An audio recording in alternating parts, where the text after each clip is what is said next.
আমার প্রিয় ছাত্রছাত্রীবৃন্দ, শিক্ষাঙ্গন ইউটিউব চ্যানেলে তোমাদের সকলকে শুভেচ্ছা, অভিনন্দন, ভালোবাসা রইল। আজ আমি পড়াবো দ্বাদশ শ্রেণীর 4th সেমিস্টারের বাংলার একটি কবিতা, প্রার্থনা। রবীন্দ্রনাথ ঠাকুরের নৈবেদ্য কাব্যগ্রন্থের 72 সংখ্যক কবিতা হলো এই প্রার্থনা। এই কবিতায় কবি কি বলছেন?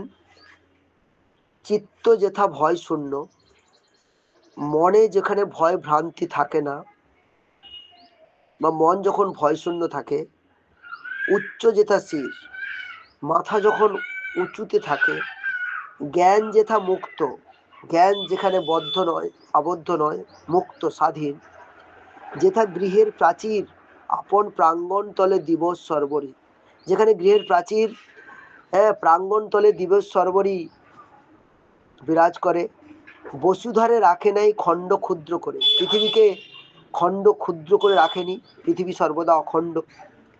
যেথা বাক্য হৃদয়ের উৎসমুখ হতে উচ্ছ্বসিয়া ওঠে, যেখানে মনের কথা, মনের মতামত হৃদয়ের উৎসমুখ থেকে স্বতঃস্ফূর্তভাবে উচ্ছ্বসিত হয়ে ওঠে, যেথা নির্বারিত স্রোতে দেশে দেশে দিশে দিশে কর্মধারা ধায়, যেখানে ক্রমবিবর্তনের পথে অজস্র স্রোতে দেশে দিশে সারা বিশ্বময় কর্মধারা প্রবাহিত হয়, অজস্র সহস্রবিধ চরিতার্থ থায়, নানা ধরনের কর্মধারা নানাভাবে সফলতায় পর্যবসিত হয়। যেথা তুচ্ছ আচারের মরু বালু রাশি, যেখানে তুচ্ছ আচার মরু বালুরাশির মতো বাধার সৃষ্টি না করে, বিচারের স্রোতপথ ফেলে নাই গ্রাসী, যেখানে যুক্তি তর্ক বিচারের স্রোতের পথ গ্রাস করতে পারে না, পৌরুষেরে করেনি শতধা, পুরুষের যে গাম্ভীর্যতা, পুরুষের যে ধর্ম, সেটাকে শতধা বিভক্ত করেনি। নিত্য যেথা তুমি সর্বকর্ম চিন্তা আনন্দের নেতা, কবি এই আনন্দের নেতা বলতে বিশ্ববিধাতা বা সর্বশক্তিমান ঈশ্বরকে বলেছেন। তিনি সর্বদা কর্ম চিন্তা করেন, তার আশীর্বাদে আমরা নানা কর্মে সফলতা লাভ করতে পারি। নিজ হস্তে নির্দয় আঘাত করি, কবি সর্বশক্তিমান বিশ্ববিধাতার কাছে প্রার্থনা করছেন তিনি যেন নির্দয়ভাবে আঘাত করে সব বাধা বিঘ্নকে অতিক্রম করতে পারেন। কবি সর্বশক্তিমান ঈশ্বরকে বা বিশ্ববিধাতাকে পিতা বলে সম্বোধন করেছেন।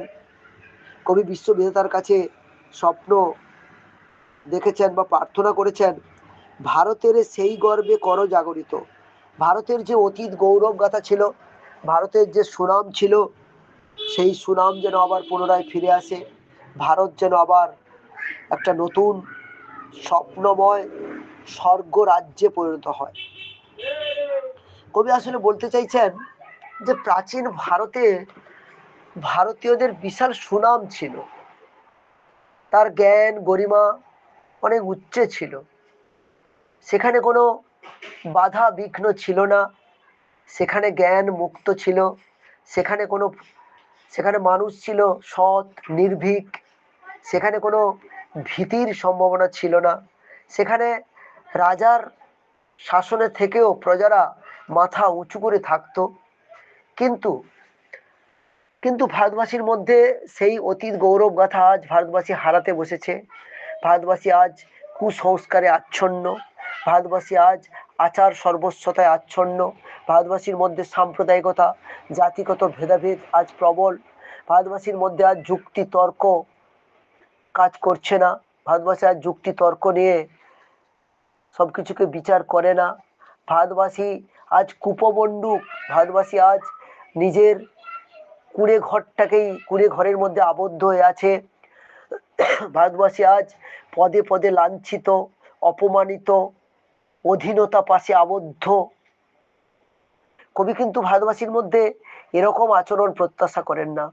কবি ভারতবাসীর মধ্যে এক নতুন স্বর্গরাজ্য কামনা করেছেন, যেখানে কোনো আচার সর্বস্বতা থাকবে না, যেখানে কোনো গোঁড়ামি কুসংস্কার থাকবে না, যেখানে মানুষে মানুষে কোনো ভেদাভেদ থাকবে না, যেখানে জ্ঞান কখনো আবদ্ধ থাকবে না, যেখানে মানুষে মানুষে বিবেকবোধ মনুষ্যত্ববোধ আচার আচার বিবেকবোধ মনুষ্যত্ববোধ প্রবল হয়ে উঠবে, যেখানে যেখানে মানুষের মধ্যে কোনো আবর্জনা তুচ্ছ আচারের বিচারের আবর্জনা থাকবে না, যেখানে মানুষ তার কর্মধারা অক্লান্ত পরিশ্রমের ফলে সারা বিশ্বে ছড়িয়ে পড়বে, অতীতে যা ভারতের গৌরব ছিল আবার ফিরে আসবে, এরকম এক ভারতবর্ষ কবি কল্পনা করেছেন।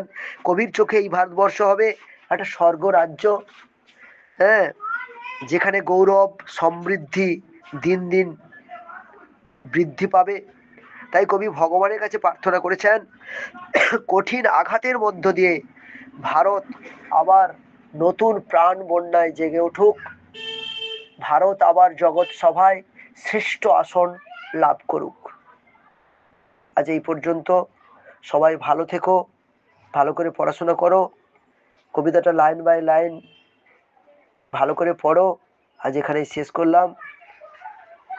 জয় হিন্দ, বন্দে মাতরম, সত্যমেব জয়তে।